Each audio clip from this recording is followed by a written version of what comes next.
أعزائي الكرام، أعزائي الكرام، كل الديمقراطيات تاع اوروبا زادت في الجزائر. واه واه واه واه واه.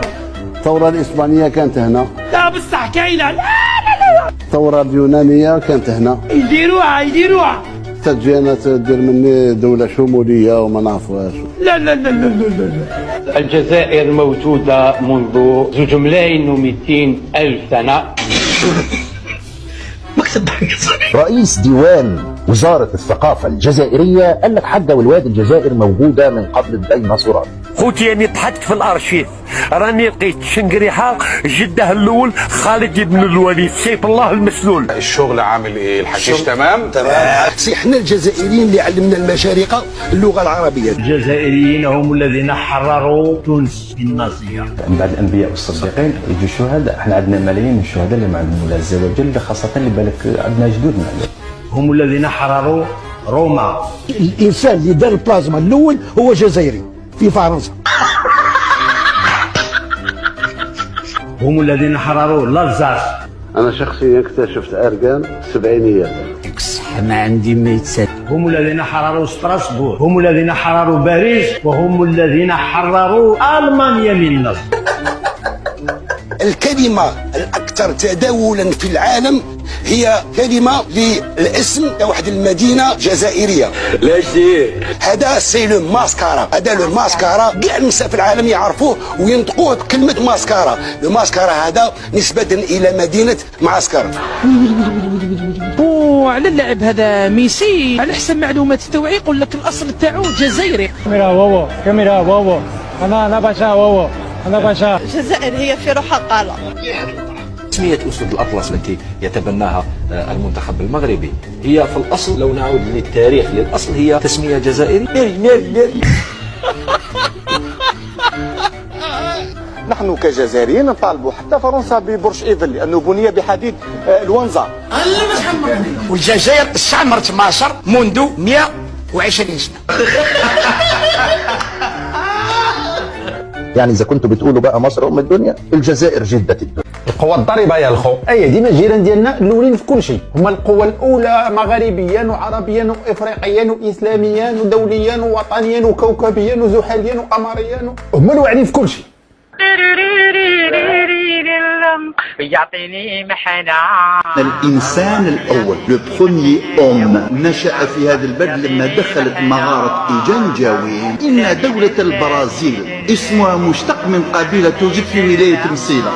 إن كبير مستشاري قائد ألمانيا دار فيوغر السيد أدولف هتلر لم يكن إلا جزائري من بلاد القبائل. منيتك الصورة تاع البوراق اللي مسميينه حائط المبكى، حائط البوراق، سمعوا بنا ما سمعوش به.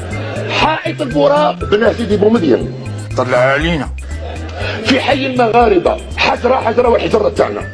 احنا وطنيين عندنا الغيرة، نروح نحرر السور نجيب الحيط. انت بتهزر يا ابني، هي زريبه يا حبيبي. كشف بسام أبو شريف المستشار السابق للرئيس الراحل ياسر عرفات أن حائط البوراق بفلسطين المحتلة هو ملك للجزائر. هذه كاين دراسات راهم يقوموا بها باحثون يقولوا باللي يعني اهل الكهف كانوا في المنطقه تاع شمال افريقيا بالضبط في الجزائر. الدراسات بعدين تثبت انه اهل الكهف كان مكانهم بالجزائر او بشمال افريقيا. حكينا عندك الصح شويه وغادي يقول لك الانبياء كلهم نزلوا في الجزائر، الارض الجزائر راه مباركه. لا اصبر، راه ما حشموش يقولوها، قالوها بصح. قال لك الرسل والانبياء كلهم خرجوا من الجزائر. وهنا صحراء الجزائر، وهذا هو الجبل، ولكن ما رمزية ذلك الجبل؟ إنه الجبل الذي رست عليه سفينة نوح بعد الطوفان.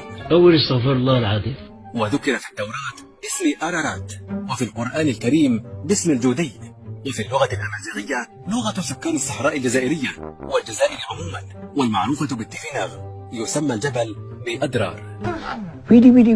وكل الرسل جاءوا بدين الإسلام، وكل الرسل من ذرية نوح، ونوح من هذه الأرض المباركة، ومن أجل هذا نجد كل المقدسات وآثار الحضارة متجهة إلى هذا الجبل. فبعد نهاية الطوفان العظيم انتشرت ذرية نوح في الأرض انطلاقا من الصحراء الجزائرية، وخصوصا أن الدراسات الأثرية الحديثة أثبتت أن الجزائر هي أقدم مكان تواجد فيه البشر.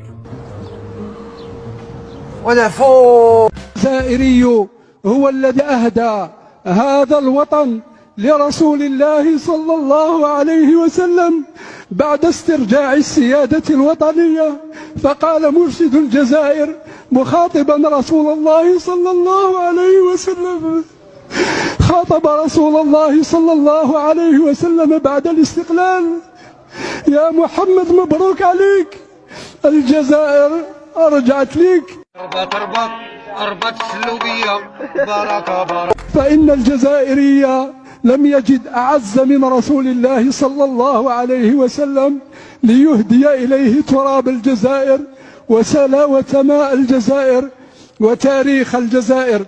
لا حول ولا قوة إلا بالله، لا حول ولا. يسأله أي البلاد أحب إليك يا رسول الله بعد مكة والمدينة؟ قال الجزائر. ثم قال ماذا؟ قال الجزائر. ثم قال ماذا؟ قال الجزائر. فالجزائر هي لكم.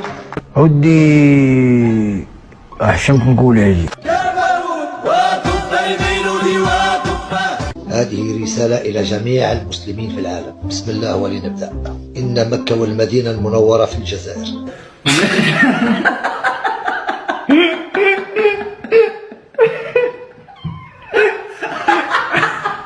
وأقولها لجميع المسلمين: إن مكة والمدينة المنورة في الجزائر، وأثبتها بإذن الله سبحانه وتعالى. سير الله يمسخك يوضح حرام ينفعلك يا كذاب ونار على كذاب. وأعرف أيضا مكان معظم الأنبياء والرسل الذين كانوا في الجزائر. ما باز وشك والله لا باز صدق عرفتيني. والله العظيم والله العظيم إن مكة والمدينة المنورة في الجزائر. وعندي دليل وبراهين، وكل هذا فضل من عند الله سبحانه وتعالى.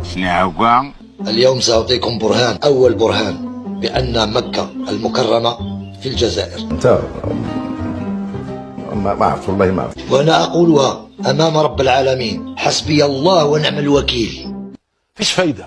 الجزائر فيها ولاية تسمى بسيدي بالعباس، يمر عليها واد اسمه واد مكرم، سأكتبها. ونحن نعرف بأن اسم مكة المكرمة نكتبها كهكذا: مكة المكرمة. لو حذفنا الراء سنقرأها واد مكة. يا شنو هذا؟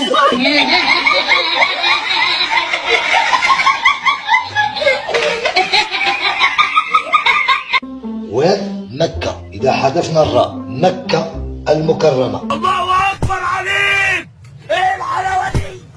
إيه الحلاوة دي؟ وأنا أقولها أمام رب العالمين: حسبي الله ونعم الوكيل في الأوائل الذين حرفوا كلمة مكة إلى مكرمة. استحالتي ما يسألك راك على بالك. وسرقوا الدين الإسلامي.